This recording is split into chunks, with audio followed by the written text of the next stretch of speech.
কোরআনের হাফেজের কবরে শাস্তি হবে না। কোরআনের হাফেজের শাস্তি হবে না কবরে।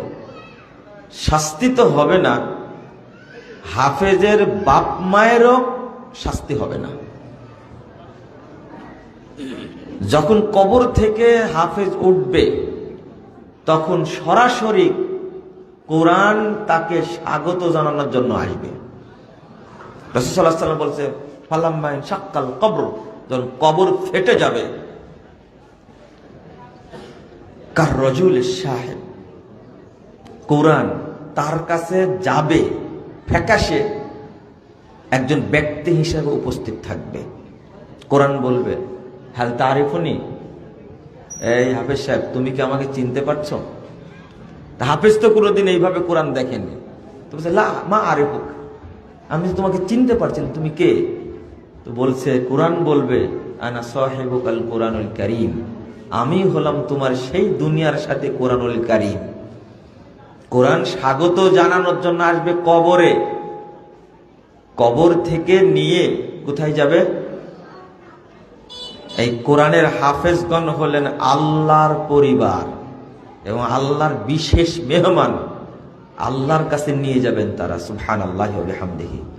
কি পরিমাণ ফজিলত হতে পারে! আল্লাহ বলবেন হাফেজকে, ইকরা ওয়ারতাকি ওয়ারাত্তিল কামা কুনতা তুরাত্তিলু ফিদ দুনিয়া, তুমি তোমার মর্যাদা দেখতে থাকো, উপরে উঠো আর তেলাওয়াত করতে থাকো।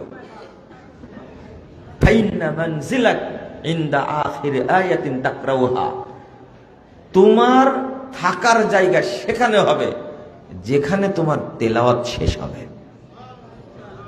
কাউকে বলবেন না, পৃথিবীর কোন বান্দাকে আল্লাহ বলবেন না জান্নাতে তুমি কোথায় থাকবে বাছাই করে নাও। একমাত্র হাফেজকে আল্লাহ বলবেন, জান্নাতে তুমি কোথায় থাকবে তুমি নিজেই বাছাই করে নাও।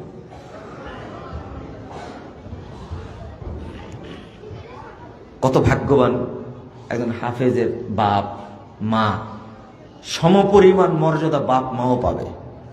এটা হাদিসে আসছে, সমপরিমাণ মর্যাদা। হাফেজ যেখানে থাকবে তার পিতা মাতাও সেই জায়গাতেই থাকবে। এটা কত বড় পাওয়া!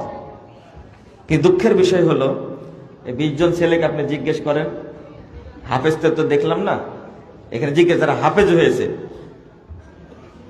একজনের বাপ ডাক্তার নাই, মানে MBBS ডাক্তার নাই। যান জিজ্ঞেস করেন। আমি কাউকে জিজ্ঞেস করিনি, এটা আমার ধারণা। এখানে তো গত কয়েকদিন আগে 25 জন হাফেজের পাগড়ি